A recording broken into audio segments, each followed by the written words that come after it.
صحیح بخاری کی روایت ہے کہ اللہ ارشاد فرماتا ہے، جس نے میرے ولی کے ساتھ عداوت رکھی میرا اس کے ساتھ اعلان جنگ ہے۔ تو پھر کتنا حساس معاملہ ہو گیا جب ولی کی عداوت، ولی کی دشمنی اللہ سے دشمنی قرار پائی کہ اب اس کا میرے ساتھ اعلان جنگ ہے۔ تو اب پھر ہمارے لیے ضروری ہو گیا کہ ولی کو پہچانیں کہ ولی ہے کون، کہیں ہم اس کی مخالفت نہ کر بیٹھیں اور ہم اللہ جل شانہ کے قہر و غضب کا شکار نہ ہو جائیں۔ تو یہاں اسی حدیث میں جو بخاری کی میں نے آپ کے سامنے رکھی کہ میرا بندہ فرائض کی ادائیگی کے بعد کثرت نوافل سے میرا قرب حاصل کر لیتا ہے، پھر آنکھیں اس کی ہوتی ہیں، قوتیں میں ڈال دیتا ہوں، ہاتھ اس کے ہوتے ہیں لیکن پکڑنے کی توانائی خاص اس میں ڈال دی جاتی ہے۔ فَكُنْتُ سَمْعَهُ الَّذِي يَسْمَعُ بِهِ، کان اس کے ہوتے ہیں لیکن وہ میری اس دی ہوئی خاص قوت سے سنتا ہے۔ ہاتھ اس کے ہوتے ہیں لیکن پکڑائی کی قوت خاص طور کے اوپر میں اس میں ڈال دے۔ پاؤں اس کے ہوتے ہیں لیکن وہ میری عطا کردہ خاص قوت سے چلتا ہے۔ آصب بن برخیہ آنے واحد کے اندر تخت بلقیس لے آیا کہ نہ لے آیا؟ قرآن نے بیان کیا ہے نا، آنے واحد میں 1 مہینہ جاتے ہوئے لگتا تھا، 1 مہینہ آتے ہوئے لگتا تھا۔ حضرت سلیمان علیہ السلام نے کہا کہ بلقیس آ رہی ہے، بس وہ شہر سے باہر پہنچ گئی ہے، تو کوئی ہے جو اس کا تخت لے کر آئے، اس کے آنے سے پہلے حاضر کر دے۔ اور وہ تخت مکفل کر کے آئی تھی، 60 ہاتھ چوڑا تھا، 80 ہاتھ لمبا تھا اور کئی ہاتھ موٹا تھا۔ تو کہا کوئی ہے جو اس کے آنے سے پہلے لے آئے؟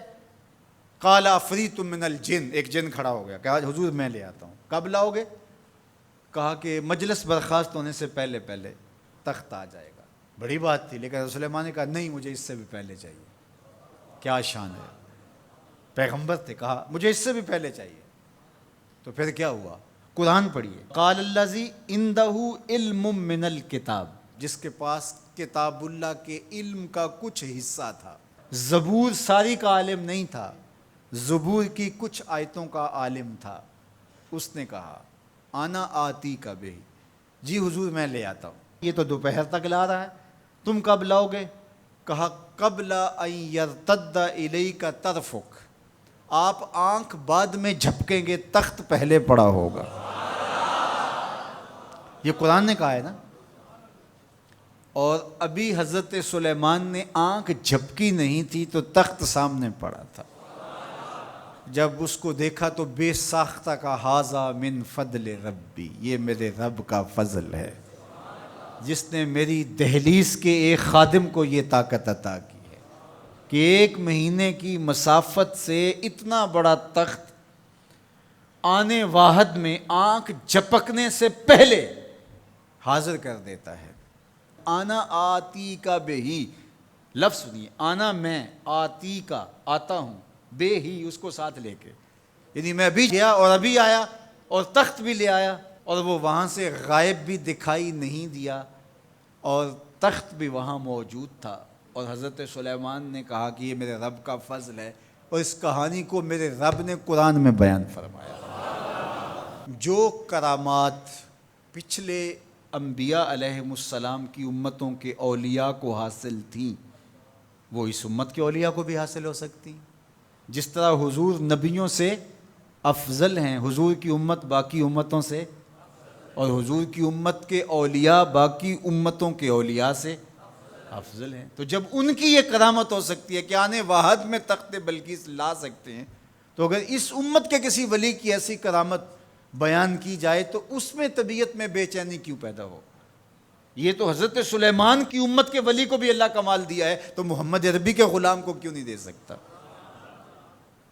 تو جو حضرت شاہ نقش بند بخاری علیہ رحمہ کا ذکر کیا جاتا ہے کہ جب آپ کی خادمہ کو اور آپ سے عقیدت کا دھم بھرنے والی خاتون کو کابل میں محل کی چھت سے دھکا دے دیا گیا، اور جب وہ نیچے پہنچی تو حضرت شاہ نقش بند بخاری علیہ رحمہ نے اس کو جو ہے وہ آسانی کے ساتھ زمین پہ رکھ دیا، تو حیرت سے آنکھیں پھٹی رہ جاتی ہیں اور پوچھتی ہیں کہ آپ کب آئے، آپ تو بخارے میں تھے؟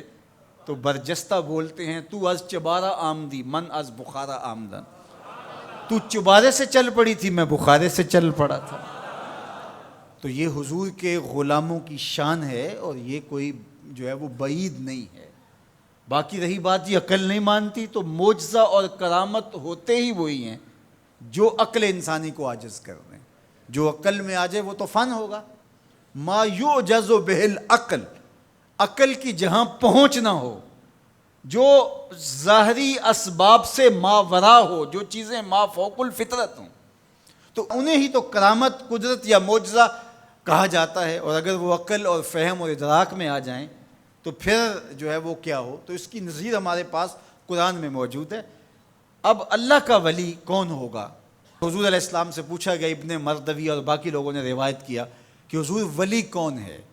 تو حضور علیہ السلام نے ارشاد فرمایا، اذا رؤوا ذکر اللہ، جس کو دیکھو خدا یاد آ جائے، جس کو دیکھنے سے رب یاد آ جائے، جس شخص کی صحبت میں بیٹھ کے رغبت دنیا کم ہو اور رغبت آخرت بڑھ جائے، اس کی صحبت غنیمت سب۔ اچھا، قرآن نے جو ولی کی علامت بیان فرمائی وہ یہ ہے، الذین آمنوا وکانوا یتقون، یعنی ولی کی جو علامتیں ہیں وہ ایمان اور تقوی ہے۔